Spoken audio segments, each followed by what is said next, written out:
জাতীয়তাবাদী ছাত্রদল ময়মনসিংহ মহানগর শাখার নবগঠিত কমিটিতে সাধারণ সম্পাদক পদে মনোনীত হয়েছেন সদর উপজেলার চরাঞ্চলের কৃতি সন্তান মোহাম্মদ রাকিবুল হাসান মুসাফির। তিনি ৬ নং চর ঈশ্বরদীয়া ইউনিয়নের চরভরবিলা মধ্যপাড়া গ্রামের মোহাম্মদ আব্দুল হেলিমের ছেলে।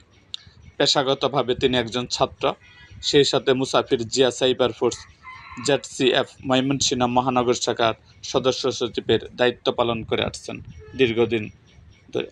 ছাত্রদলের রাজনীতিতে দীর্ঘদিন সক্রিয় থাকা মুসাফির প্রতিকূল রাজনৈতিক সময়েও রাজপথে দৃশ্যমান ছিলেন। দলীয় কার্যক্রম, কর্মসূচি বাস্তবায়ন এবং সংগঠনকে শক্তিশালী করতে তিনি ধারাবাহিকভাবে গুরুত্বপূর্ণ ভূমিকা রেখে আসছেন।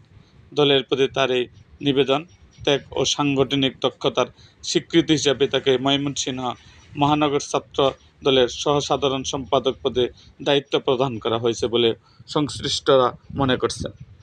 এরকম আরও ভিডিও পেতে এবং রাজনৈতিক অঙ্গনে নানা ঘটনা ও ইতিহাস জানতে আমাদের মুক্তাগাছার ইতিহাস মিডিয়া ইউটিউব চ্যানেলটিকে সাবস্ক্রাইব করুন এবং পাশে থাকা বেল আইকনটি বাজিয়ে দিন।